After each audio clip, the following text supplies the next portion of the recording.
Let's crack on and introduce our first speaker, Rachel Skinner, Executive Director at WSP, Chair of the Interchange Advisory Board and the immediate past President of the ICE. Rachel is going to start us off by, in this first session, by really setting the scene for us and highlighting some of the major challenges faced by SDBs, really around the area of trying to do it sustainably, trying to do it with a lower carbon footprint, and really trying to make sure that it tackles some of the social as well as economic values, economic challenges that are out there. So I'll get Rachel to really set that scene before I introduce the panel who's going to chew those issues over. So Rachel, over to you. How do you see the SDBs meeting their transport challenges sustainably? Rachel Skinner. Rachel.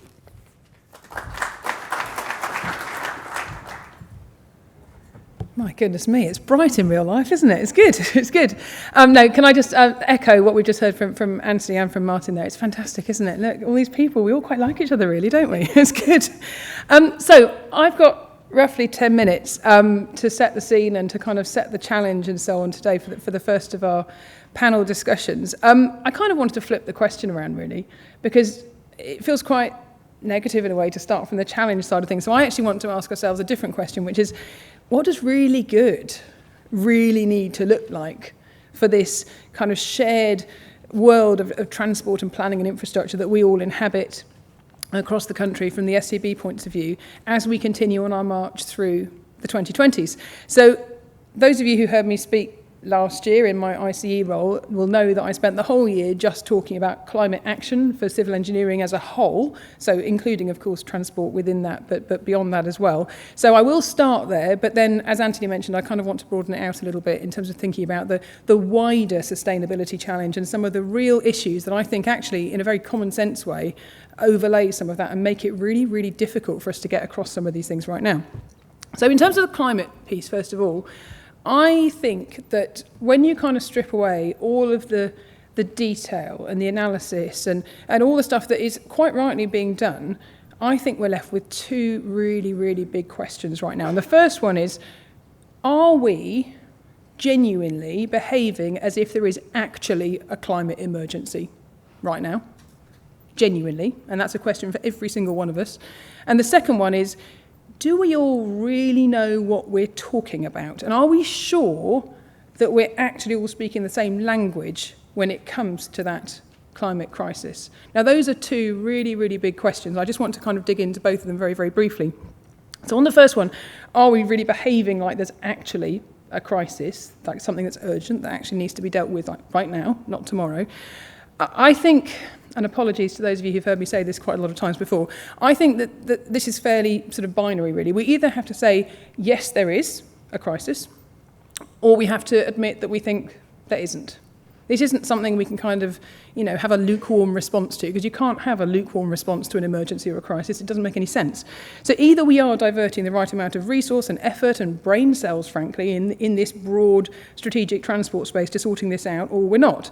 Now, I guess if we take a straw poll in the room right now, everybody will say, yes, there is an emergency, absolutely there's a crisis, and we can say, oh, good, that's excellent, we've got that message, it's all good. But then you take a different straw poll and you say, well, actually, did you do something differently yesterday or this morning? Are you going to do something this afternoon that actively does something about this? Are you genuinely doing all you can? Or if you're honest, could you actually do more? So I sort of wrote a bit of a list of questions while I was sitting on the train just now coming up here. Could we all think about how we make different decisions that take better account of carbon and wider climate impacts? Could we all do more to encourage our teams to think more broadly, to be more open-minded about possible solutions that don't just default to the carbon-intensive ways we did things yesterday because we know it works, but actually a new way of doing things tomorrow? Could we all do more to make sure we've actually got the right climate facts and figures and data to really understand the reality of the issue on the ground, whether it's very local or, I guess in a regional sense from the SDB point of view, or whether it's that bigger global picture?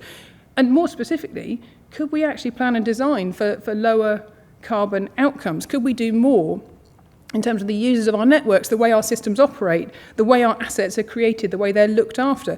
Could we do more to actively decarbonise some of those existing systems much, much faster? Could we build differently? Do you need to build at all? There's a big question. That's a pretty scary question for lots of people in the room. But actually, we need to at least challenge ourselves and ask the question, even if the answer is yes, we do, could we then do it differently?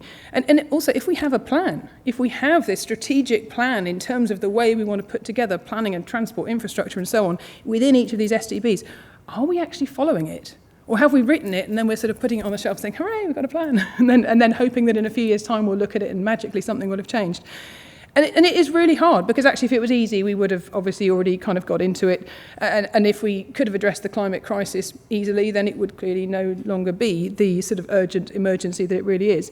But it's made harder because the benefits are indirect and they're messy, they're very wide-ranging. You can't see carbon, it's very difficult in some cases to quantify. Greenhouse gases and carbon don't respect boundaries, so it doesn't matter where you draw your political and your geographical boundaries, the carbon just carries right on. And yet actually it really matters, because of course that carbon is the number one cause of this existential crisis that faces us today.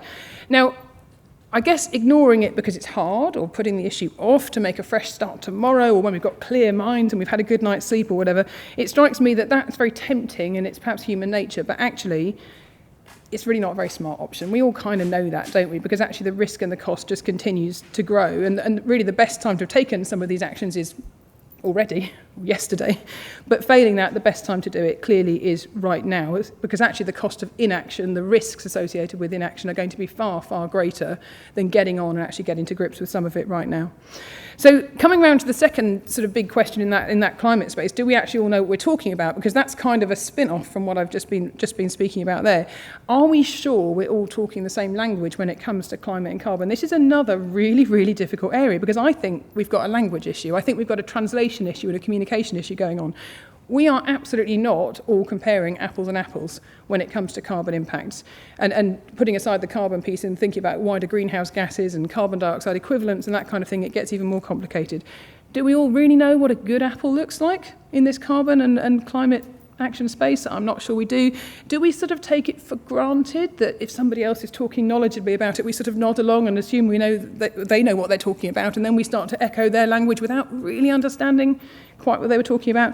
I have a feeling there's quite a lot of that going on, and that's not a criticism, it's just the fact that this is really complicated and it's quite far from the technical domains that we've all grown up in, a lot of us.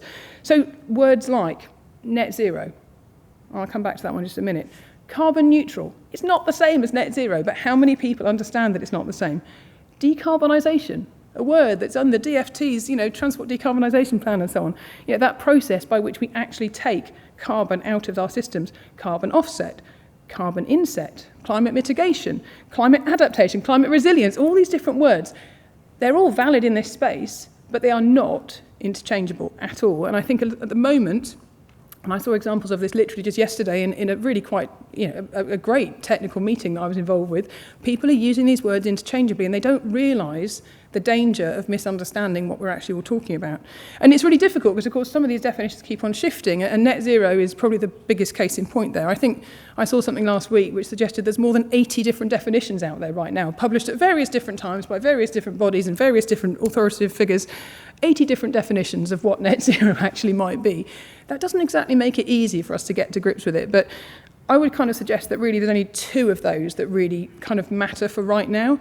There's the piece around net zero for the world, which is a pretty big thing to get our arms around, but we can think about it as net zero for a country, so we can sort of get our heads around the UK, and we could think of it perhaps at that sort of regional level for the SDBs and so on, where net zero has to be this thing around a state of balance that can be sustained. That's, the sustained, using a very sort of conscious sense there, where carbon and the equivalent greenhouse gas emissions are fully understood, have been properly accounted for, have been properly minimised, and then we're dealing with any residual offset.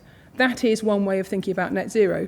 Interestingly, though, for those of you working for private sector organisations in the room, and obviously we are the supply chains to a lot of these sorts of bodies, whether it's the STBs or national government or beyond, anybody dealing in an organisational context, in a corporate context with this right now, has another definition to deal with, which is the SBTI definition of net zero, which is the only UN-endorsed definition of net zero when it comes to this private sector corporate space.